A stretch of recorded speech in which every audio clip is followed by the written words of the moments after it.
Nag-aya nga lumabas itong dalawa kong anak at naiinip na nga sa bahay. Heto nga't naglalakad na nga kami. Kamusta mga kananay? Panibagong araw, panibagong blessing. Dahil Sahod Day ka ngayon, lumabas nga muna kami. Dito lang naman ito, malapit sa gym namin. Meron kasi mga palaruan doon, kaya gusto nga nilang pumunta ron at maglalaro nga doon sila. Nakita nga namin yung kabilang section ng aking mga anak. Kita namin na sila ay nagpa-practice para sa kanilang performance task. Buti nga sila pwede mag-practice sa labas. Naku, yung mga anak ko ay hindi pwede mag-practice sa labas, ayaw ng teacher nila. Ang gusto nga nila ay sa school lang. Kaya nga hindi ko alam kung okay na ba yung kanilang pinapractice para sa kanilang performance task. After nga nila mag-practice, eto nga't naglalaro muna sila sa seesaw. Nakakatuwa ang pagmusta nito mga bata. Napakasaya nilang panoorin. Namili na nga ako ng abasto namin habang sila ay naglalaro at pagkatapos nga niyan ay umuwi na nga rin kami sa bahay. Hindi na nga rin kami nagtagal doon at kasi nga'y maggagabi na.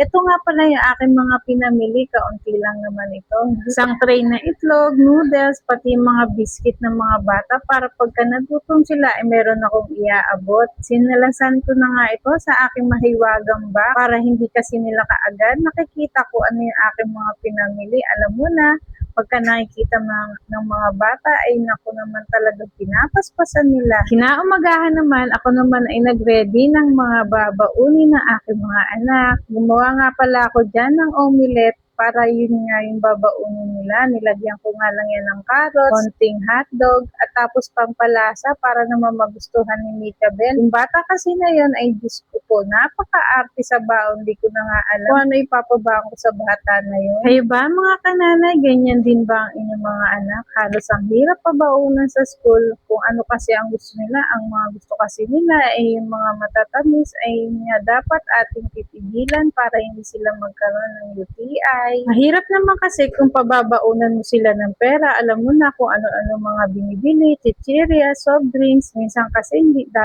nagtitinda ng mga gano'n ang mga school natin. Dapat yung mga healthy food.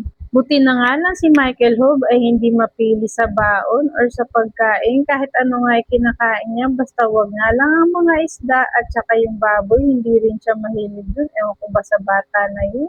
Pero nakakatuwa kay Michael Hope ay kumakain naman siya ng gulay, hindi katulad ni Mika Bell. Hirap talaga kung pakainin ng gulay yung bata na yan. Ito nga't haking hinango na nga yung aking omelette. Hiniwa-hiwa ko na nga yan na medyo manipis. Parang mga half inch ito mga kananay. Tapos ilalagay ko nga yan sa baonan at hati silang magkapatid. Bali 3 pirasong itlog yan, kaya makapal po yan mga kananay.